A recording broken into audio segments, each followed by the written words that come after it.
I'll be speaking here today a little bit about out of the experience and to the experience of oil fencing over the past year as workers from and workers in Palestine, the collective telling of Plateau.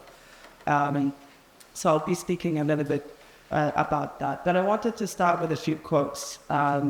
From the first one was from Jihad Abu Salim. He was a Palestinian from Gaza, and he wrote a piece kind of reflecting on a year since the beginning of the genocide, and the section of it really kind of touched me and spoke to me, especially as kind of we have become very accustomed to numbers now, right? X numbers, the building of world, X numbers of peoples have been martyred, etc.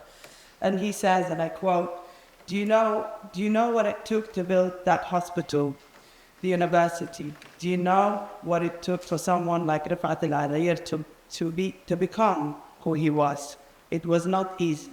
Gaza is all about attempts, repeated attempts, in the face of recurring aggression, destruction, and the nuclear state-sanctioned sadism of mowing the lawn. So when we mourn Gaza, life in Gaza, and those who live in Gaza, we also think about these attempts at establishing and maintaining life against the impossible odds, which makes the loss all but more painful. You quote from Jihad Abu Salim. Another quote is from Muhammad Darwish. She says, "Hesle does not propel people to full contemplation. Rather, she propels them to erupt and collide with the truth."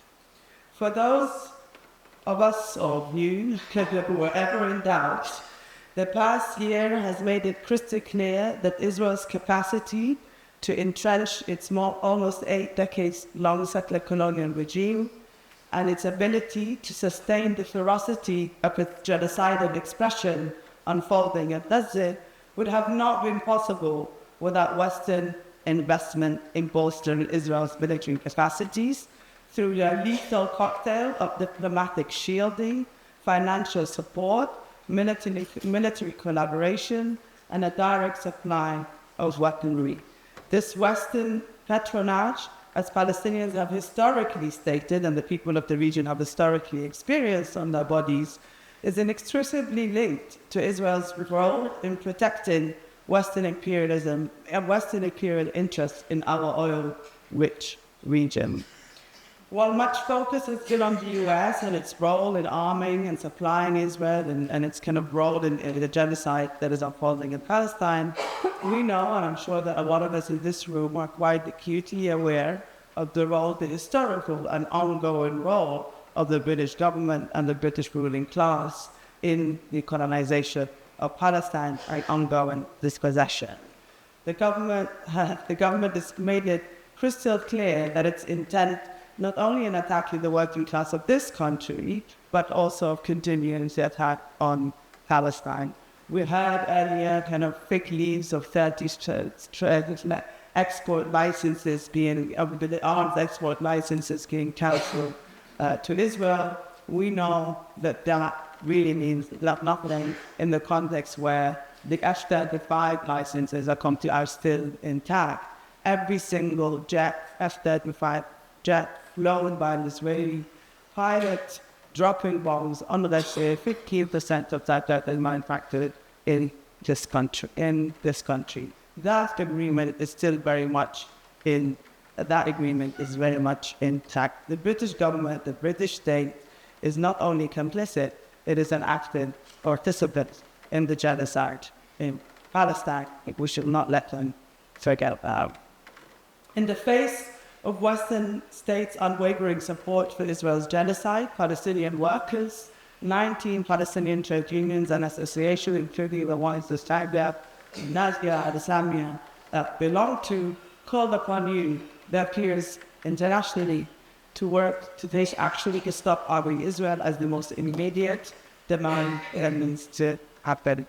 In the call issued on the 16th of October, over a year ago, can you believe it? We've all been over a year in this hell that we're living. They urged to steer the energies from the streets towards strategic workplace organizing, that would deliver decisive material change and change political impact. And I think this is the importance of conversations like we're having here today, about thinking precisely about how do we move from just energies of the streets to material action in the workplace that can actually deliver change. Specifically, they call on workers in positions, in kind of power positions within the arms supply chain, to refuse to build, transport, to handle weapons destined to Israel, and an end to all military-linked research and aid. Despite formidable challenges, and all of us, I think, who are kind of big organizing and working in the labor movement, know that the labor movement is not really at its kind of in its strongest position. Despite these challenges, I think we have seen significant steps taken over the past year. Rank-and-file workers have organized, inspiring action, bringing also much needed energy into the labor movement. Yesterday, dock workers in Greece blocked a container carrying bullets on its way to Israel.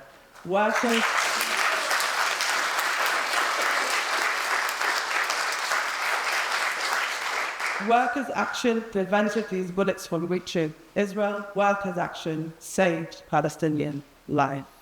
This is an example of your power. This is an example of our power. This is an example of the work that we can be doing and should be doing.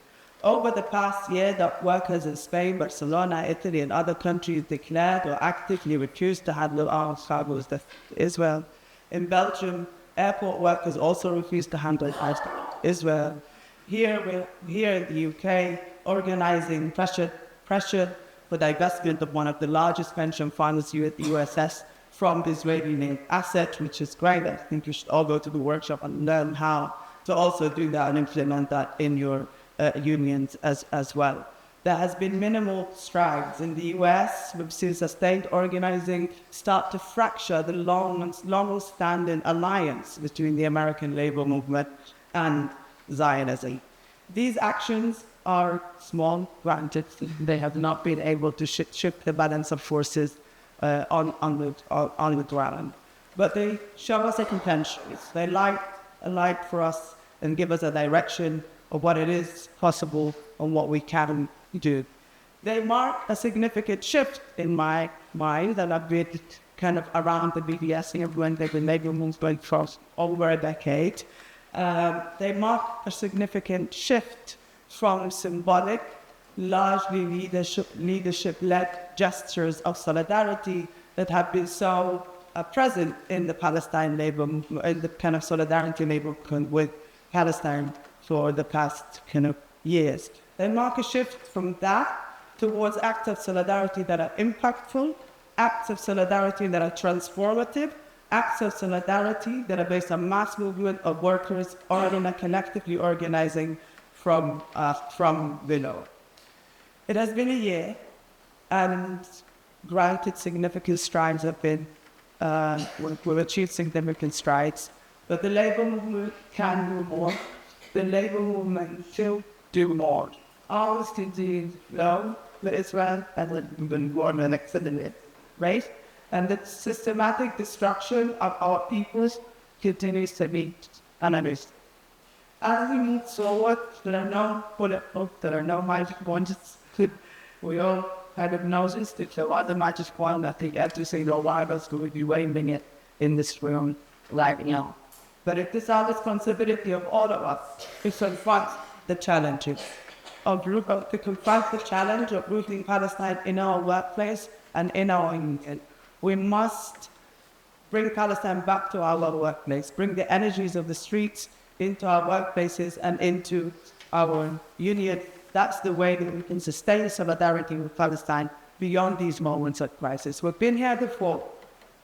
There's mass destruction and annihilation of Palestine.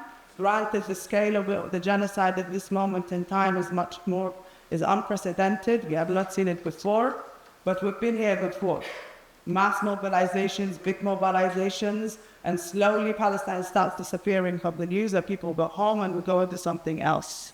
We have to make sure that this does not happen this time round, and it's a responsibility of every single one of us to make sure that this doesn't happen this time around. We must sustain the work for Palestine for the long run, beyond this moment of crisis, the deep crisis that hopefully will end soon. We need to be building at every level. Every workplace and every trade union is a place to organize for Palestine. No matter what your connection is to the arms trade, and actually most of the times, sadly, you will find a connection between your workplace and the arms trade, even if it's not very, very clear. Mobilize to eliminate Israeli investment from the union pension funds and your employers' portfolios, including partnership with complicit companies. So there's a lot of work now happening with university lecturers around all of the dealings and the relationship between the universities and the arms industry. Universities are effectively, university lecturers and students are effectively a pool of cheap labor for the arms industry that develop technology that then they go ahead and sell them on a mass scale. Organize with your colleagues. Reach out to those who have not reached out to yet. It is your responsibility. It is our responsibility to organize the unorganized. There's a lot of us, but there's still more of us to bring on board. We must not fall into the trap of preaching to the converted. Build rank and file power to demand that your union leadership push governments for an immediate ceasefire and an arms embargo. Some union leadership have found it comfortable to stand on podiums and say they stand in solidarity with Palestine, but then actually don't use their power to implement change. We have to stand against that. Unions and labor federations hold massive investments. It's high time for them to hold true and to divest from Israeli bonds now. It is not an easy task, but the workers in the arms supply chain, from those who transport them, from those who build them, from those who can in the warehouses and so on, we must work with them. We support them to build their collective power to disrupt the flow of arms to Israel. It is the most urgent need at this moment in time.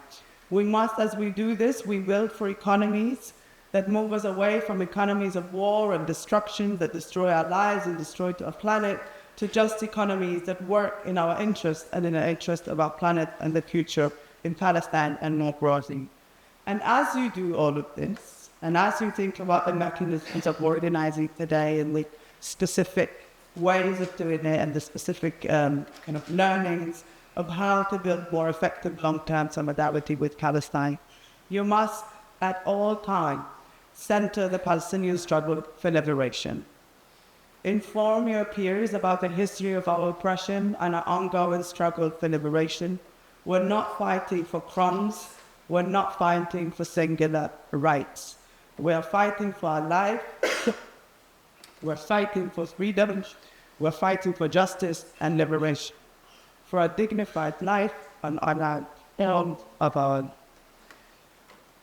As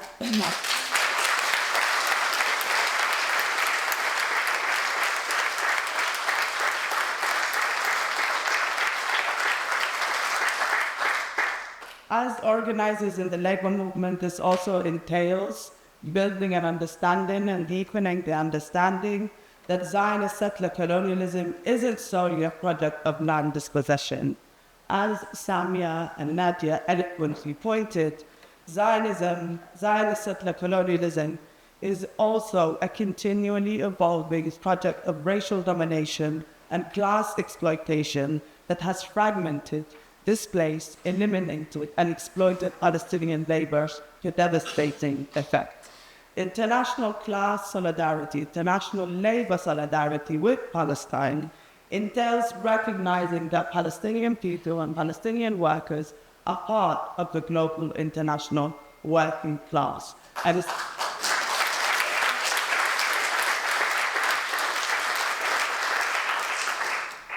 we have to build solidarity, not charity, solidarity that is based on mutual aid and mutual care, a solidarity that recognizes that Palestinian workers are our brothers and sisters in struggle towards building a better world.